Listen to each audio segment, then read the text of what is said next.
Welcome back to another episode of my Immigrant Diary, the space where we unpack the journeys, the struggles, and the headlines that defines the immigrant experience. My name is Precious. My name is Wally. All right, Wally.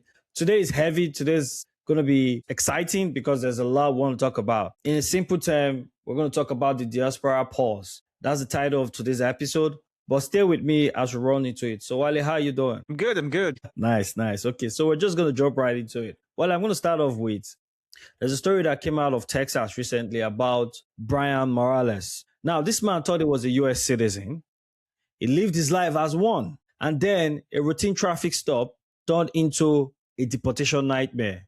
This is a typical case of paper citizen. Brian was so terrified when he was arrested by enforcement and removal operative that he agreed to be deported according to the agent. But there are claims that he was threatened and that was why he agreed to sign to leave, even though he claimed and he refuted and he constantly told the officers that he is a US citizen. He was born in the US, even though he grew up in Mexico.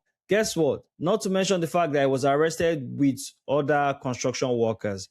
And so as a result, they just literally moved all of them. And before you know it, in less than a week, he was out of the country and in Mexico. Well, what are your thoughts? Yeah, it's a very interesting story. Apparently, he has a full Mexican name and he doesn't use that, and that's one of the ways that you see that this person might be lying. If I was a law enforcement officer, that that might be a trigger for me to think this person might be lying about other things. If he's not using his full name, if he's using a name that looks American instead of like his full Mexican name. But something that's something that stood out to me in this story is that, like, yes, he did confirm that he lived in Mexico, but what I'm trying to verify is that how do the Mexican government just accept, anyone that claims that they are Mexican back to Mexico? Is it in this kind of case where the man is saying, "Oh, I'm American, I was born here," but if he doesn't have any paper that says he's Mexican, how does the Mexican on their own side, how do they even deal with this kind of situation? The story is one of those that shows, like, I would say the reason why some, especially independents, are really in favor of the way the Trump administration does that, has been enforcing deportation. I hear you, Wally. I think also the fact that he did not have any evidence on him to prove his citizenship, even though you're not required to carry such around as a US citizen. But the additional story I read about this mentioned the fact that it was a different Brian Morales. So he's Brian, and there's Brian Morales, I think Gomez or something. So that it's possible that it was a mix-up, even though the agents, the office claimed that he is the same person, right? But the news outlet reporting the story insists that it was a different Brian that came into the country illegally. But his name is also Brian Morales, that it's a mix-up, even though he's Mexican, So those are some of the arguments. Now the family are, really turmoil, just trying to find a way to bring him back. But I still find it very odd, because if he has his US citizenship, what's the difficulty in bringing him back? Wally, I don't know. Do you get what I'm saying? Just send him his passport. Or maybe he doesn't even have a passport. Now that explains it. So that explains if he doesn't have an international passport, so now the question is, how is he even going to get an international passport? Because his documentation is back here in the US, and it's a really difficult place to be. Think about it. Let's even give him the benefit of that and say he's actually a US citizen. It is a difficult place. Even if he's not a US citizen, it is also a difficult situation to be away from your family, in this kind of condition. Yes, I guess the good thing is that, like, he lived in Mexico for a while, so he can more or less, like, you can find his footing, like, you compare to others that might not even know how to deal with whatever country that they are deported to.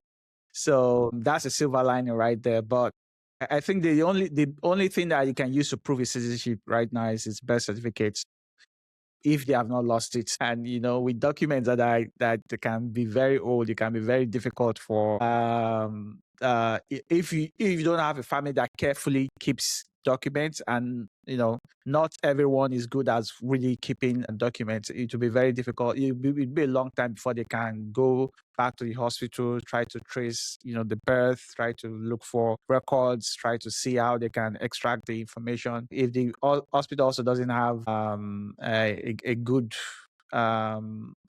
way to be able to link back to this specific Brian Morales, like you said, there were multiple Brian Moraleses. If the hospital say, "Oh, we have multiple Brian Moraleses," that will also be difficult. So yeah, it will be very difficult for them to be able to fix this situation. But I wish them good luck. Yeah, Wale, that's deep. Speaking of trauma, right? Let us talk about those who serve in the military. So you would think that wearing a US military uniform would buy your family some peace, right? But guess what? It was reported that a soldier preparing to be deployed, his wife was recently arrested by ICE, but was later released though, even though she spent some time in detention. Now, the only reason she was released was because of the outcry, and the public, saying why would they, hold her while her husband is being sent to go and fight for the country. Now, the story is that she's in the process of getting her document. She came into the US illegally, but she got married to I don't know what rank he's had, but she got married to a military personnel. And according to the law, if you get married to the military personnel, then you're covered until you get your papers regularized. And so she was in the process of doing that. And the craziest thing was this agent went into the barracks to harass this woman. But with pressure, they finally let her and released her. So this is just one of the cases that makes you wonder where the line is drawn. Yeah. With regards to trying to deport illegal alien in the United States. Yeah. So yeah, I think we've covered many stories of people actually violent that has been deported. But when it comes to stories like this, again, I'm thinking, why did this have to happen in the first place? There's a lot. There's a lot that this can just. It can really bring a lot of discouragement, especially with military forces, because again, the U.S. military is all over the world. They are not always in the United States. Since these men are risking their lives for the country, they have a certain trust in the country that they will take care of them and their family. Especially, they will take care of their family. And this is one of the cases that the U.S. government did not want to hold on to their own commitment in this case.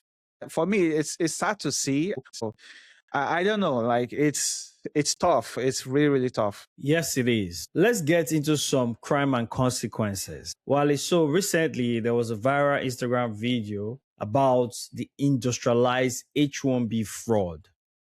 A certain part of the world like Asia, to be specific, India, where there have been reports, allegedly, of consultancies sending thousands of fake applications, flooding the H1B lottery system, thereby denying eligible applicants a chance. It is quite unfortunate if it is true, which is most likely because of recent reports of people who have been arrested from India and even some part of Asia committing. And also, there are some companies that have been arrested, companies that have been sued, and the leader has been arrested I think in Texas for this H1B fraud. In relation to H1B fraud.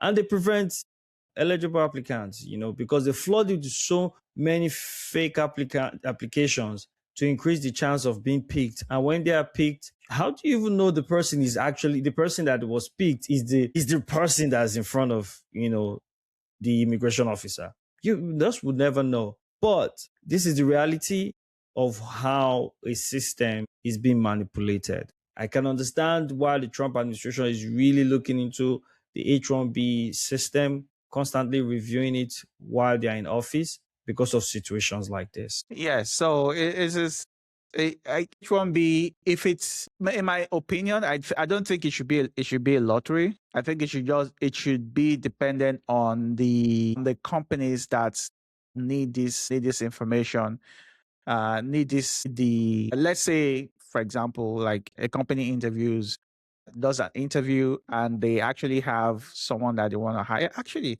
now that I think about it, I think that's already how it works. Like they do the interview, they have someone that they want to hire, then they now apply for the H1B lottery, right? So, but the way these other companies work is that they flood the system with thousands of applications from a small subset of companies. So you have one company that creates like multiple other companies, and these multiple other companies now floods the system with applications, and so they have a higher chance of being picked. So right now, again, I'm not sure if I have a better solution for it now that I think about it, but this is something that is really discouraging for a lot of one of the one of the only ways that probably like you can deal with this is to increase which the Trump administration has done, is to increase the cost that it takes to bring in an employee into the country. So that's one of the ways that they are dealing with it.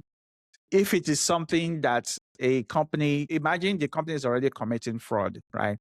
To bring in, let's say, 100 people, and they figure that let's say even this one person, to bring in this one person, and the country is charging $100,000. They can just add that to the cost of the employment, right? And say, well, over 5 years, over 10 years, you'll be paying back this $100,000 to us. No, but Wale, that is what is really happening, because if you watch the video that we're gonna show, the Instagram reel,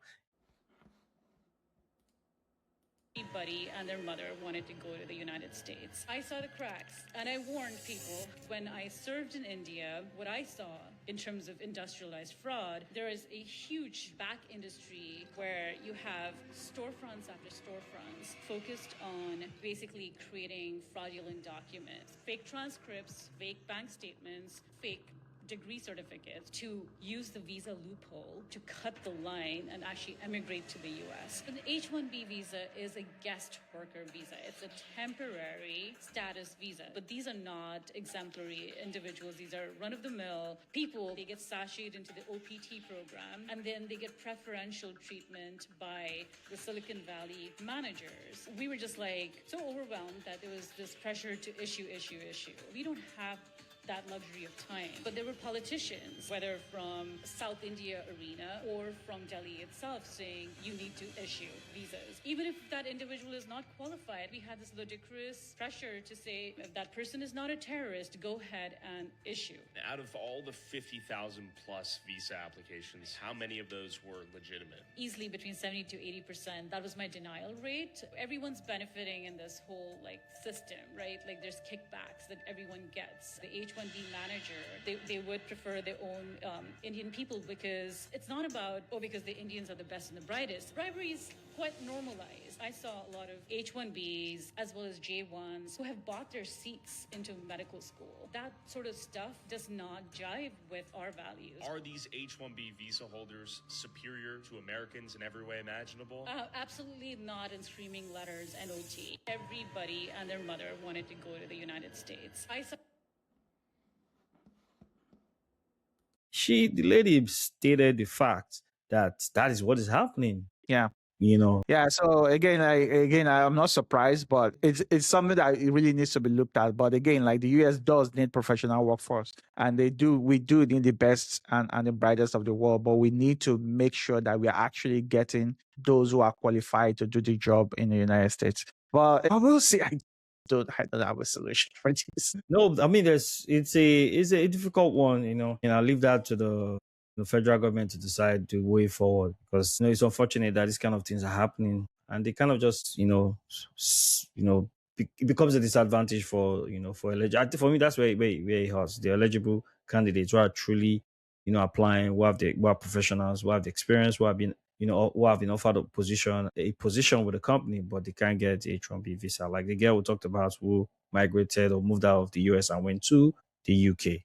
And there are many others like that. We've also we've reported different stories in that line. Anyways, not just about lottery alone. But let's look at something that happened in early, right? Enforcement and removal operatives recently arrested a guy called Gary Patrick McGuinness, an Irishman who has been evading the law. You would think that immigrant crime looks a certain kind of way and comes from a certain kind of region. But Gary is from Ireland. He was picked up for serious offenses that we don't want to mention because of censor. And what this shows is that enforcement and removal operations, ICE itself as well, are spreading their tentacles beyond just a demography. Irrespective of where you're from, if you're an immigrant with criminal records or with any association with crime, it doesn't matter. You will be caught and probably deported. Yeah, this is the kind of crime that this is kind of deportation that everyone is in favor of. Like, if you commit a violent crime, then yes, you should be deported.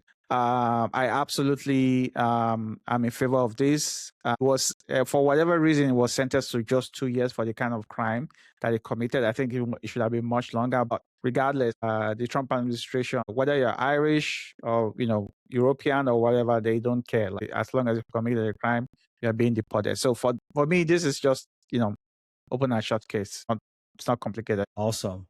But let's pivot to travel and employment. Australia is changing the locks on the door as we speak. And this is big time. They've raised the wage link threshold, which means if you want sponsorship visa in Australia right now, you will need to earn at least 76,515 Australian dollar. Now, this is a huge jump from what it used to be the previous years. And this is basically, in their own view, to attract only elite immigrants, not just anybody. Wale, what's your take on this? Yeah, I was just trying to. And this 76,000 is an equivalent of, I think 54, 58 American dollars, something like that. 58,000 Yes. American dollars. Yes. So like the old threshold was 53,900. That's a big jump. 20,000. That's a big jump. Yeah. So that was in from 2030 to 2023, it was 53, and then between 2023 and 2025, they raised it to in 2024 they raised it to 70. 2025 they raised it to 73, and now they are raising to 76. And it's also said that they are going to raise it again. Yes, which is crazy. Like, I understand increasing the threshold based on inflation. For me, that makes sense. Like, but this doesn't seem like it's inflation related. It looks like it's more targeted to reduce probably the way people are taking advantage of Australian immigration threshold, right? Like this salary threshold. That's the way. Again, I'm not taking a deep dive into the details, but that's what it looks like. What it means is going to be similar to what the United States is also doing here, like with H1B, basically increasing this amount to be able to more target like the actual professionals that they want. Because if you think about it, in the case that if the 50 for 10 years, like from 2013 to 2033, it was like 50,000. So by the time you get to 2023, with inflation, the real wage for professionals would have gone up, and then maybe those low-skilled workers would have come to that 50,000. Then people can take advantage of that and then bring in low-skilled worker instead of high-skilled workers that they actually need for the countries. For me, it actually makes sense that they are they're doing the increase. It looks like it's almost like 50% increase from what it was before, more than 50% increase from what it was in basically just 3 years ago. So it's great for expats that are looking to move to Australia. I think this is a good thing. If you know that you're moving there, you're going to be earning wage that is commensurate with what you are, with the skills that you are bringing into the country. It's only going to, as far as I'm trying to think about what would be the negative side for those expats. I don't see the negative side, except for maybe the companies won't bring in as many people any longer, but those who they do bring into the country, it's going to be great for them. I think you're right, Wally. It's just going to reduce the number of applicants that organizations are trying to bring into Australia. That's just one of the major facts. That's one of the major things that will happen because it becomes Yep. very expensive to bring in expertise. And for junior roles, that's literally no. Like it's not going to work because most junior roles are not set up to earn 76,000 Australian dollars. Usually will be around that 50 mark, maybe 40, maybe less actually. But now it's just impossible. But before we go, we have to talk about home, Nigeria. On April 8th, the US State Department announced and authorized non-emergency staff to leave the embassy in Abuja.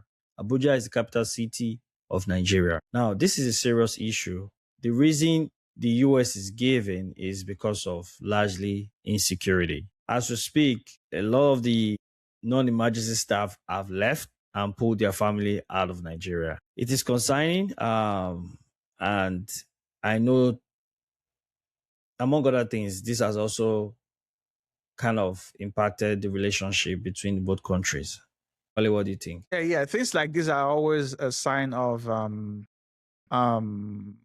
insecurity in the country, because I don't think the US would make this move without any proof. But then again, like with the political environment currently, this might also be something that is related to politics. So I can't really be sure. But the US embassy still has an office in Lagos. Maybe Lagos. I can't even imagine the impact, Wale. Just imagine people waiting for visas, appointment, things like people not having to travel from Abuja to Lagos. The queue in Lagos will just be mad. The queue is already Exactly. long. Usually, there's always a long queue in the US Embassy in Lagos because of the population in Lagos and the environment. Now, adding Abuja to that would just be backbreaking, man. Yes. It's going to be crazy for the staff in Lagos. We'll see.